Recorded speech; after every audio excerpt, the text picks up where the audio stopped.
दिन है मंगल का, इसके हवाले से भी मैं चीजें आपके सामने रखूंगा। लेकिन पहले शहबाज शरीफ साहब वतन वापस पहुंच गए हैं। बिलाखिर 4 दिन तक वो बरतानिया में रहे। वो चले गए थे बहरीन और बहरीन से बरतानिया में उनके जाने के बाद बहुत सारी चेमगोइयां हुई। और वो टाइम जिस वक्त एक नया नोटिफिकेशन जारी किया जाना था आर्मी चीफ के लिए, और इमरान खान की बहन ये बता चुकी हैं कि उन्हें ये पैगाम पहले ही दिया जा चुका था कि जब तक आर्मी चीफ का नोटिफिकेशन जारी नहीं हो जाता तब तक इमरान खान साहब से मुलाकातें नहीं होंगी या उनकी मुलाकातें नहीं करवाई जाएंगी। अब मामला जो है वो कहां से कहां निकल गया, और बहुत सारी चीजें जिसके अंदर पब्लिक को कोई इंटरेस्ट नहीं था वो सारी चीजें पब्लिक के सामने आ गई। तो अब 4 ओहदे हैं टोटल, और इन 4 ओहदों के ऊपर बंदे तैनात होने। एक CDF का ओहदा है, ये चीफ ऑफ डिफेंस फोर्सेस जो है ये आर्मी चीफ को मिलेगा, फील्ड मार्शल को, जो मौजूदा आसिम मुनीर साहब है, और उन्हीं की नजर है इस ओहदे के ऊपर। वो ये ओहदा अपने पास रखना चाहते हैं। फिर एक वाइस चीफ का ओहदा है, जो तकरीबन आप ये समझ ले जो बड़ी फौज है उसका सरबराह होगा। ये भी एक बड़ा तगड़ा ओहदा है, वाइस चीफ आर्मी स्टाफ का ओहदा। एक स्ट्रेटेजिक कमांड का ओहदा है, ये एटम बम होगा इस बंदे के पास, और ये एटम बम की कमांड इसके पास होगी। और एक DGISI का ओहदा है, ये भी किसी ना किसी को आने वाले वक्त में मिलना है। तो ये 4 ओहदे हैं, और इन पर लगने की ख्वाहिश बहुत सारे सीनों में जो है वो मचल रही है। बहुत सारे दिल जो है वो बेताब है उन ओहदों पे आने के लिए। बहरहाल शहबाज शरीफ साहब को वापस पाकिस्तान पहुंचना पड़ा। पहले इत्तला आई थी कि शहबाज शरीफ साहब इस्लामाबाद जाएंगे, लेकिन फिर नई खबर आई कि शहबाज शरीफ साहब लाहौर पहुंच गए हैं, वहां वो नवाज शरीफ साहब से मुलाकात करेंगे। और उसके बाद फिर आगे की हिकमत अमली, यानी नोटिफिकेशन अभी जारी होता है, कल जारी होता है, परसों जारी होता है। ये कबाहत आई क्या नोटिफिकेशन में, और ये इतना मामला जो है बात का बतंगड़ बन कैसे गया, ये बड़ा सीरियस इशू है। देखिए, पाकिस्तान में जो भी आर्मी चीफ लगता है उसकी अप्रूवल खाली पाकिस्तान में नहीं होती, इसके लिए आलमी सतह पे भी लॉबिंग करवानी पड़ती है। अमेरिका को काबिल कबूल होना चाहिए, ये हमेशा से हम सुनते चले आए हैं। सऊदी अरब को काबिल कबूल होना चाहिए हमारा आर्मी चीफ जो आने वाला है, क्योंकि ये ममालिक बहुत अच्छी तरह जानते हैं कि पाकिस्तान के अंदर आर्मी चीफ ही बहुत इंपॉर्टेंट आदमी होता है, वजीर आजम वगैरह की क्या औकात होती है। लिहाजा आर्मी चीफ को लेकर इन लोगों के भी कुछ जज्बात होते हैं जिनका हर मर्तबा एहतराम किया जाता है। बड़े बड़े लोग यही बताते हैं हमेशा से, और हम हमेशा से यही सुनते आए हैं। जब भी कोई नया आर्मी चीफ आने वाला होता है तो अमेरिका के साथ पींगे भी बढ़ जाती हैं, वहां ताल्लुकात भी बढ़ जाते हैं। शहबाज शरीफ साहब लंदन में आकर बैठे रहे, लेकिन अब मामला बड़ा गंभीर हो गया। अमेरिका भी सोच रहा होगा बंदा कितने लुआइए अपना, यानी एक CDF का ओहदा बना दिया, एक वाइस चीफ का ओहदा बना दिया, एक स्ट्रेटेजिक कमांड का ओहदा बना दिया अलग से, और एक जो है वो DGISI का पहले ही ओहदा मौजूद है। अब ये इतनी खिचड़ी पका दी है इन्होंने, और आइन को ऐसे अजीबोगरीब तरीके से तोड़ मरोड़ दिया है कि अक़वाम मुत्तहिदा को भी ये कहना पड़ा कि आपने किया क्या है। वो अमेरिका समेत सारे सर पकड़ के बैठ गए कि ये क्या है, ये किस तरह का आइन है, किस तरह के ओहदे हैं, वो कितने बंदा लुआइए और कौन सा बंदा कहां लगना चाहिए। अब उनको भी टाइम चाहिए सारे को एनालाइज करने के लिए, बल्कि अक़वाम मुत्तहिदा को बोलना भी बढ़ गया। और अक़वाम मुत्तहिदा नॉर्मली वही बात करता है पाकिस्तान जैसे मुल्कों के बारे में जो बात अमेरिका से इनिशिएट होती है। बहरहाल अब ये नया सिस्टम वो समझेंगे, उसके मुताबिक वो भी अपनी राय लेंगे, पाकिस्तानी भी अपनी राय लेंगे। और मैंने ये बात बहुत पहले से आपको कही थी, बहुत सारे हमारे दोस्त हैं वो इससे बड़ी उम्मीदें बांध रहे थे कि ये हो जाएगा वो हो जाएगा। देखिए, अब हुकूमत और एस्टेब्लिशमेंट के बीच में दूरी तो पैदा हो सकती है। एस्टेब्लिशमेंट बोले तो खाली आसिम मुनीर साहब, नवाज शरीफ और आसिम मुनीर में अगर दूरियां पैदा हो भी जाए ना तो ये एक दूसरे के बगैर गुजारा नहीं कर सकते, इसको आपको समझना पड़ेगा। यहां असद उमर साहब ने एक मिसाल भी दी, उन्होंने कहा जी कि जब इमरान खान के दौर में ISI के चीफ के हवाले से, चीफ लगाने के हवाले से तनाज़ा पब्लिक हो गया, तो शाह महमूद कुरैशी साहब ने जब मसला हल हो गया तो भी कहा कि असद मियां जो एक दरार पड़नी थी वो तो पड़ गई है, यानी जो एक लकीर हमारे ताल्लुकात के बीच में आनी थी वो तो आ गई है। तो असद उमर साहब ये इसलिए कह रहे हैं कि शायद अब एक और लकीर पैदा हो गई है मौजूदा हुकूमत और एस्टेब्लिशमेंट के बीच में। मेरा नहीं ख्याल ऐसा होगा, क्योंकि इनके ताल्लुकात कोई मोहब्बत के ताल्लुकात नहीं है, इनके ताल्लुकात खौफ के ताल्लुकात हैं।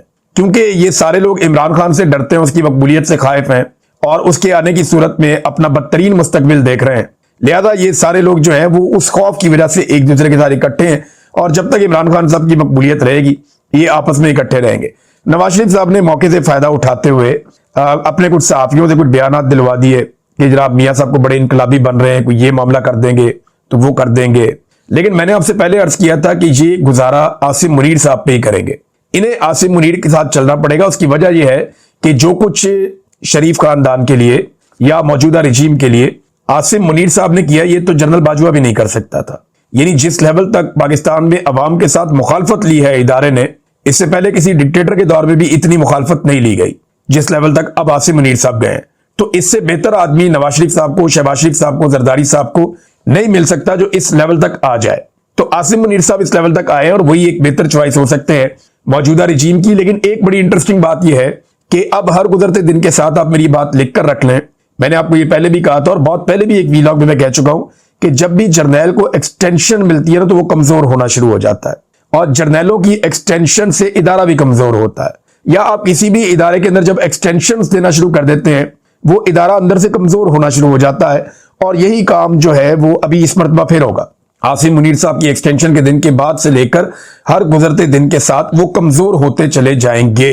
नाज़रीन, जो सहाफी दिन रात इमरान खान साहब को ये तलकीन करते हैं या उनके ऊपर ये तनकीद करते हैं कि इमरान खान साहब एस्टेब्लिशमेंट के सामने सरेंडर क्यों नहीं करते, इमरान खान साहब तनकीद क्यों करते हैं एस्टेब्लिशमेंट के ऊपर, इमरान खान साहब 4 कदम पीछे क्यों नहीं हट जाते, दिन रात इमरान खान साहब पे तनकीद भी करते हैं, बल्कि ये भी कहते हैं कि इमरान खान साहब खुद भी मरेगा और अपने साथियों को भी मरवाएगा।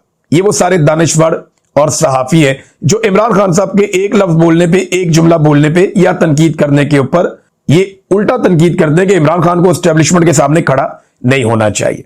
अब इंटरेस्टिंग बात यह है कि वही सहाफी नवाज शरीफ साहब के सिर्फ एक जुमले के ऊपर सदके वारी जा रहे हैं कि इमरान खान को लाने वाले जो है वो बड़े मुजरिम है, उनका भी एहतसाब किया जाए। ये नवाज शरीफ साहब ने कहा ना, तो इसके ऊपर वो जो सहाफी सारा दिन इमरान खान साहब को तलकीन करते हैं सरेंडर करने की, पीछे हट जाने की, मफामत करने की, वो सारे सहाफी अब सदके वारी जा रहे हैं नवाज शरीफ साहब के इस बयान के कि नवाज शरीफ ने एस्टेब्लिशमेंट से डू मोर का मुतालबा कर दिया। वो ये कह रहे हैं कि नवाज शरीफ ने एक नई लाइन सेट कर दी। अंदाजा करें आप कैसी मुनाफकत है ये, यानी इन सहाफियों में मुनाफकत नहीं तो मैं इसको और क्या कहूंगा कि इमरान खान साहब जब एस्टेब्लिशमेंट के खिलाफ बात करें तो ये कहते हैं कि इमरान खान ज्यादती कर रहा है, और नवाज शरीफ साहब सिर्फ इशारा करे तो ये कहते हैं जी इनकलाबी बन गया। नवाज शरीफ से बड़ा इनकलाबी है कोई नहीं।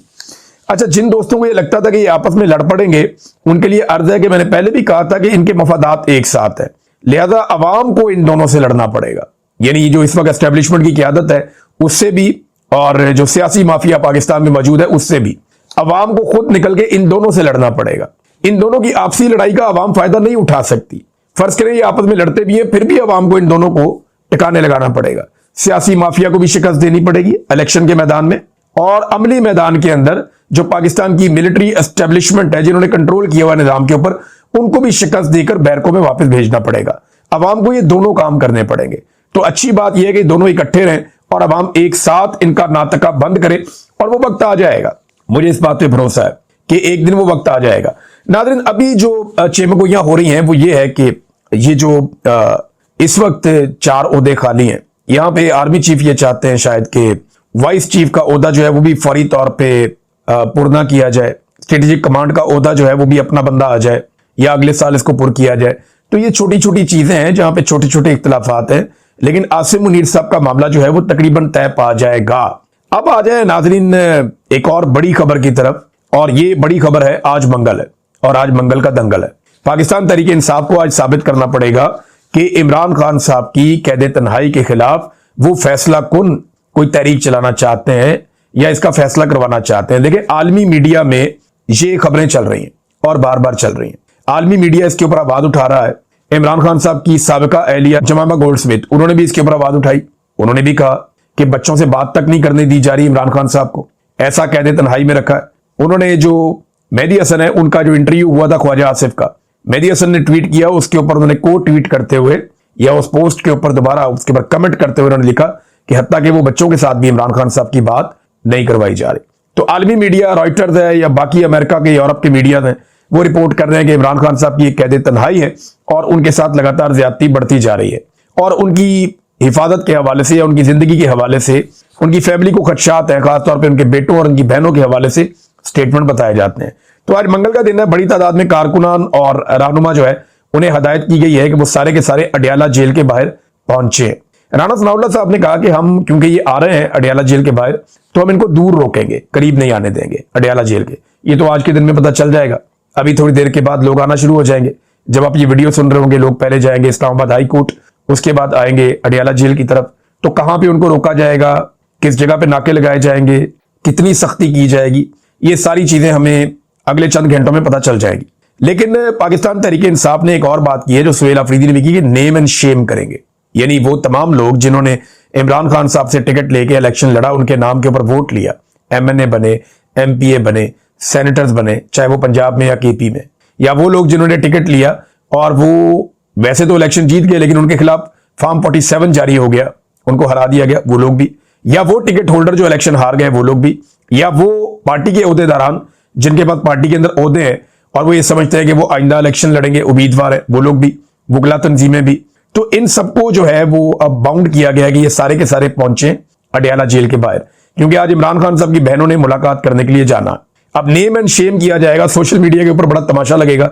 जो लोग नहीं पहुंचेंगे उन्हें बड़ा सॉलिड रीजन देना पड़ेगा कि क्यों वो अडयाला जेल के बाहर नहीं पहुंचे, जब पार्टी ने कॉल की थी कि सारे लोगों को अडयाला जेल के बाहर पहुंचना है इमरान खान साहब की बहनों के साथ यकजहती करने के लिए, ताकि इमरान खान साहब की बहनों की अपने भाई के साथ मुलाकात हो सके और इमरान खान साहब की खैरियत दरियाफ्त की जा सके।